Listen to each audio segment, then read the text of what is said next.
The Goldbergs, brought to you every weekday at this time by the makers of high-test Oxidol.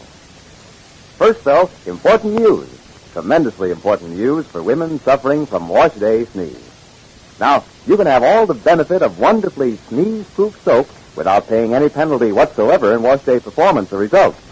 Today's Oxidol, amazingly sneeze-proof, amazingly free of sneezy soap dust. No soap of its type can beat it.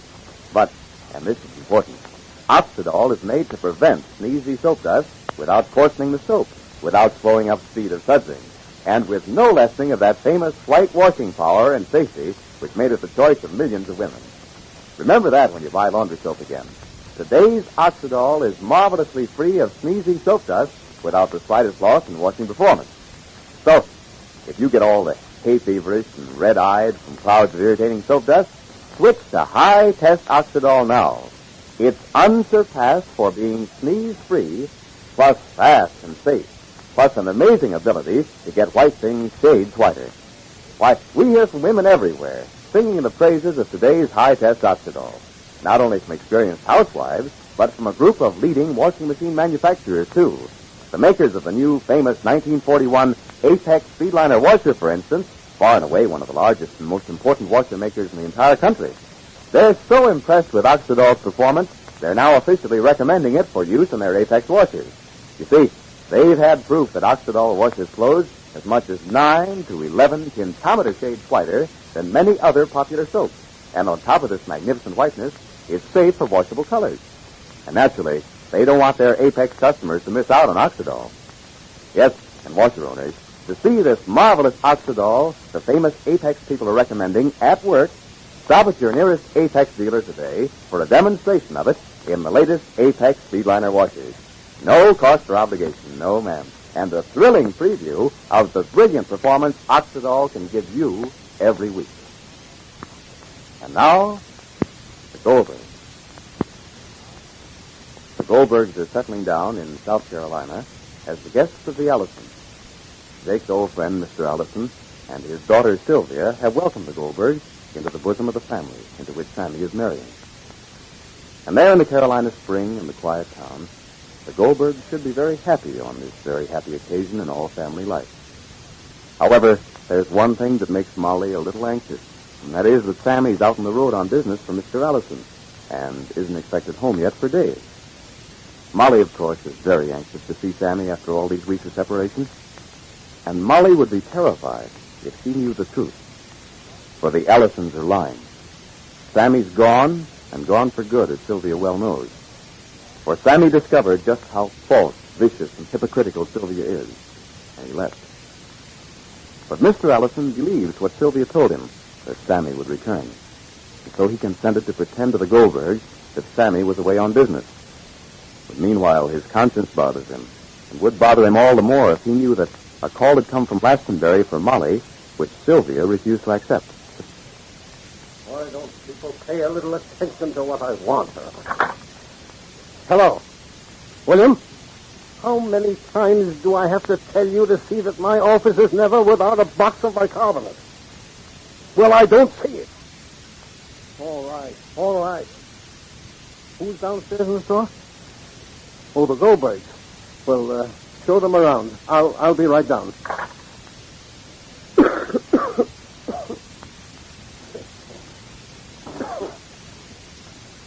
Sylvia? Sylvia, this has to end. I can't go on any longer. How can I go on? Just until tomorrow. Daddy, if you don't hear... I'm sick of all this, Sylvia. I can't stand the strain any longer. It's too much for me. I know, Daddy, darling. But a call came in, Daddy. For the Goldbergs from Glastonbury. A call? A call from who? I don't know. I didn't ask. Oh, why didn't you? I don't know. The operator said it was a call from Molly Goldberg, and I got frightened. I hung up. Oh, maybe it's from Sammy. Maybe I don't know what to do. I didn't know what to do. Well, if you didn't know what to do, why didn't you ask me? Do you think I should call the operator? Oh, I don't know what you should call. I don't know what I can call. I can't think, Sylvia. This is too much. I can try. Then try. She said call operator 64. All right, then call operator 64, and don't ask me because I can't advise you anymore. This is going beyond me. I've involved myself too much. How can I permit myself to lie to these people, these good, innocent people, my friends? You did it for me, Daddy. Daddy, I still think Sammy's coming back. Call the operator. Maybe something happened to Sammy and they heard about it in Glastonbury. How can you tell? Daddy, darling, please. Go down. The Goldbergs are in the store. How can I face them now? Hello, operator? Get New Glastonbury, Connecticut. Operator 64. William said my bicarbonate was here. Where is it? Locate that call and complete it for me, please. Well, somebody in Glastonbury was calling Molly Goldberg. Yes. All right. Oh. Please come in. How can I keep this up? Papa Goldberg and Mother Goldberg. Come in. Well, Alison, that's the congratulations. You have some store. Some business. A miniature mason. Didn't I tell you that, Molly? Yes, and indeed. Mr. Goldberg is exactly a miniature mason. I can imagine. We were walking around. William, your man downstairs was showing us around all the departments. Imagine how you saw the shoes and shoes and hats and dresses and stockings and the departments for everything but the elevators. No elevators to go up and down. Many customers. And Rosie, Dolly, what did you bought already? Rosie bought the ribbon. It was wonderful. It was like, I was walking around, it was like playing store. Well, sit down. Thank you very much. Sit down, lovely dear. Come here. Sit down by Sylvia, dear. Oh, if you're busy, Mr. Allison. From now on till the wedding, Molly, Allison is going to take himself out from his business. Huh, Allison? What do you think, Jake? I think Wonderful. when a man has accomplished what you have, and has done as much as you have, raised a wonderful family, built a successful business, then there is nothing and no pleasure he don't owe himself. Thank you, Jake. I mean it. Oh, I'll take it, Daddy, dear. Maybe Sam. Hello? I have that Blackberry coal for you. Who is it, Sylvia? William switched the wrong caller. It was for somebody down in the store. I thought maybe it was for Sam. Oh, Sammy won't call. He writes letters. You know, he likes to write. And besides, Daddy's a bear when it comes to long-distance calls. He gave Sammy a certain amount of money and said, Sammy, my boy, you're on your own. This has to take you and bring you back. And let me see how much you can save out of it. That's the way. Not like you, Molly. Well, Allison, for what you're doing for Sammy, I'll never stop being grateful. The training, the discipline. Sammy was a boy who needed a hand that could teach him the ways of the world. He was always so much of a dreamer. It was something he inherited from his mother, from you, Molly. well, his family is a dreamer, yes, so he's a dreamer. Not so bad when the dreams are good dreams. Dreams are one way of making the world a better place to live in. You see what you wish, and then you wish you could have what you see, and that's how it is. And, well, for me and for my sake, I'm on the side of the dreamer's deck. But for a man who wants to make his way, who has to earn a living for himself and his family, there can be too much dreaming. That Sammy should be out on the road, that you should trust him to send him, Allison, that makes me very happy. And I hope he's going to be worthy of your confidence.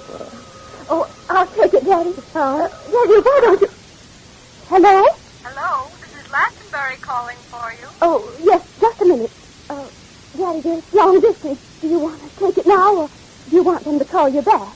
I wish your lawyer would stop calling at the wrong time. If it's private, Allison, then If it's a private call, Miss Ellison. Well, There's so much in the store that I want to see. I'd like to look at a little snippet. And after all, Miss Ellison, business is business. You don't have to be concerned about us. We will be downstairs. Are you coming, Sylvia? Well, I'll be right down, darling. All right, dear. Don't worry about us. We will be ready downstairs. Sylvia, how can you lie Daddy, this way? I please. can't stand Daddy, it. I'm This only doing it deception, because- lies. I can't stand it, I tell you. Hello? Hello? Who is this? Oh, this is Sylvia Allison. Who is this? This is Martha Wilberforce, Mr. Goldberg's neighbor. Oh, yes, Martha? Who is Martha? A telegram came from Goldberg this morning. Telegram came from Goldberg this morning. Telegram came from Goldberg this morning, and I don't know what to do. Well, who's the telegram from? It wasn't sent to me. I don't know whether to open it or not. That's why I wanted to speak to Mrs. Goldberg. It might be important. What is Oh, it, Sylvia? well, the Goldbergs haven't arrived yet. That's funny. They should be there. Oh, well, they're probably taking it easy and enjoying the trip down. What are you telling her? Why did you say the I Goldbergs wouldn't aren't open the here? telegram, Martha. Who's Martha? Whatever it is, we have to wait till the Goldbergs get here. You're going too So far. don't open it. Sylvia. Put the telegram in an envelope and send it to me air mail, special delivery.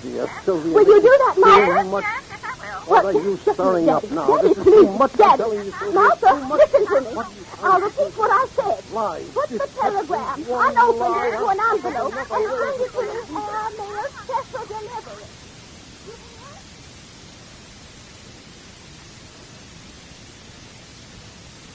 Is the telegram from Sammy? And what does it say? How long can Sylvia keep the truth about Sammy's disappearance from Molly? And what does she hope to accomplish by it? Now, washer owners, something else you'll notice when you visit your nearest Apex washer dealers this week and watch Oxidol demonstrated in the famous new Apex C-liner washer. You'll notice how much suds you get with just a little Oxidol. Why, Oxidol gives up to 3 times the suds of many popular package soaps, cup for cup. Yes, up to 3 times the suds, and suds that stand up as much as 2 to 3 times longer. And remember, you see this marvelous Apex Oxidol demonstration absolutely without cost or obligation. It's simply a courtesy to you from your Apex dealer. A chance to find out firsthand what Oxidol can do for you every week. See how gloriously white it can get your whites in. Note how amazingly sneeze-free it is without any loss in washing performance. Be sure to listen to the next episode of The Goldbergs. Mr. Allison begins to crack under the strain, and Molly sees that something's wrong. This living story of those lovable Goldbergs is written for you by Gertrude Berg and brought to you by the makers of the new high-test Oxidol. And this is James Fleming saying goodbye till tomorrow.